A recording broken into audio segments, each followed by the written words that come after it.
So this book is a love story in various ways, as we will see. And like all love stories, it is also equally, maybe even more, about loss and incompleteness. As the cover tells us, and you'll see it because you'll buy the book right after, it is a retelling of a Greek myth of Poseidon and Pelops. And yeah, so would you like to speak about what caught your imagination there in the originating myth, and why you chose that to build the story around? Okay. Actually, I think I didn't choose the myth. The myth sort of chose me. I wanted to write a love story, and like almost all love stories, this was obviously a complicated triangular setup of love stories within love stories. And I was struggling. This was my first novel. I had no clue what to do. I'd only ever written short stories until now, and suddenly this vast canvas that sort of unfurled before me endlessly petrified me. On one hand, I could do anything. I could go on for as long as I wanted to. Yet, I didn't quite know how to contain the story, how to tell it best in a way that would be compact and tellable in that sense. So I think I sort of occupied this space of, I don't know what I'm doing, for a very long time, until I came across this beautifully illustrated book by Robert Graves on the Greek myths.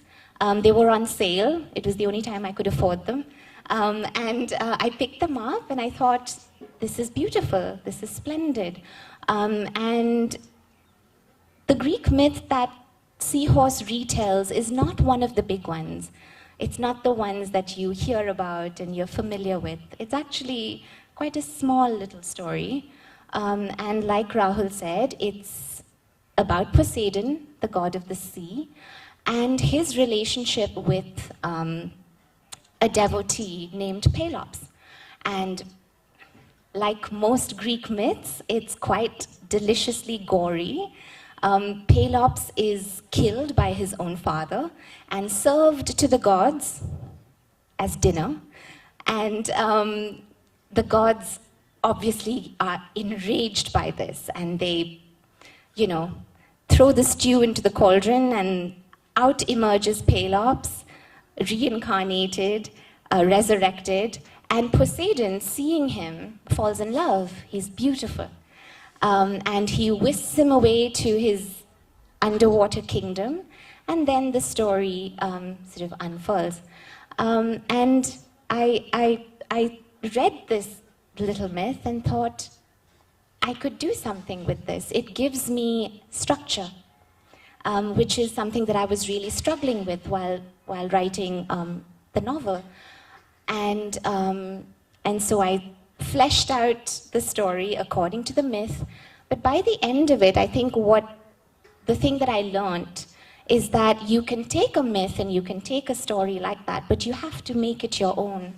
So it is, yes, a retelling, but it's also a reworking of taking the skeletal sort of system of the myth and then breaking it apart and putting it together to suit yourself. And that's how all of these stories survive. There are as many versions of myths as there are storytellers.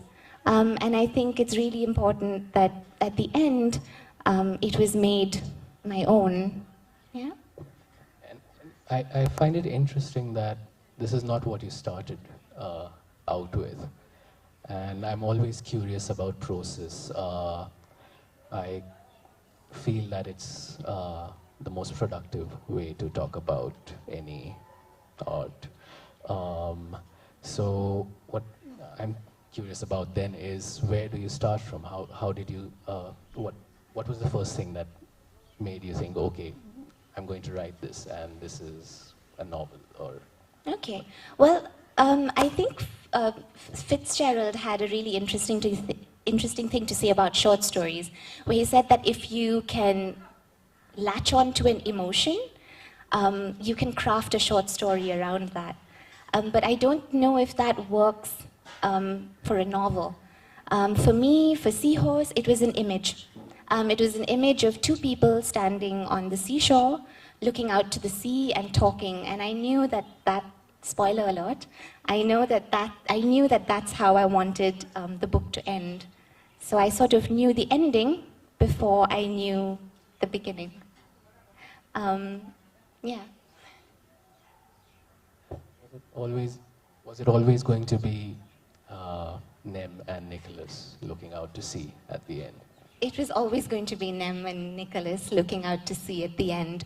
Also because Poseidon, as I mentioned, god of the sea, so there are very sort of, I'm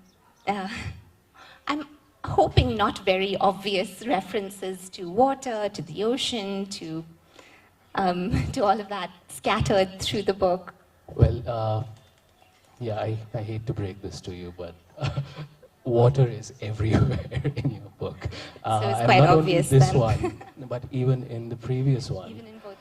And yeah, Why water? Why so much water?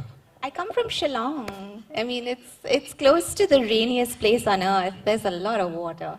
But apart from that rather flippant answer, I think water, at least for me, is a transformative element.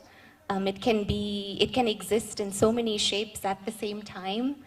It can change, it can transform. It is indicative of so much fluidity and transformation all of the time. And I feel like that's what characters do as well. We're constantly changing. We're constantly many different things all at the same time. And that's what sort of links us very elementally to water. Right, and yeah, you can never step into the same river twice, as they say, right? No, you can't. And the characters do keep changing. And for me, I don't know, the water theme kind of resonated with also how the book is sort of structured. The flow of it, the fluidity, as you said, the viscosity even. Because water pushes back, right? And Like time. like time.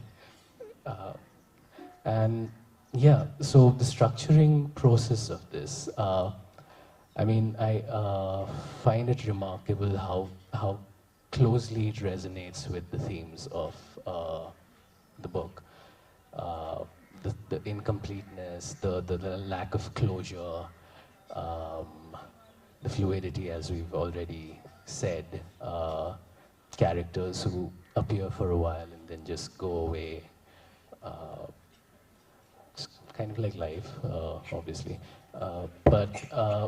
Yeah, it's great how the book actually, in its structure, manages to capture that. And I mean, I've seen that in a couple of other authors, maybe, like Ondaji tries to do that, and it's in his case likened to jazz.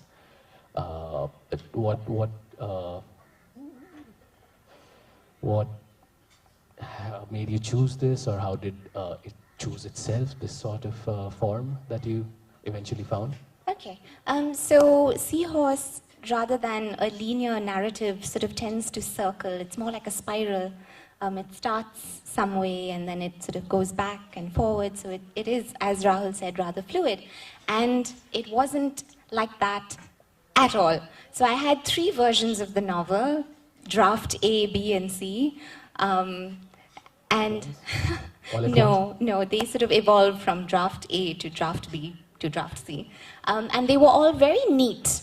So they started at point A and they ended at point B, and it was all very beautifully neat and linear and compact and pristine. And I thought, what am I doing?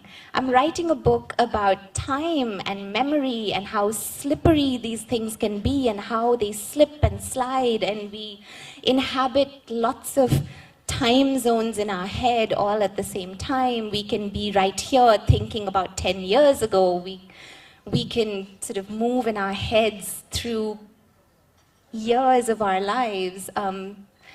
And this just didn't work. Here I was sitting with a manuscript that was just immaculate.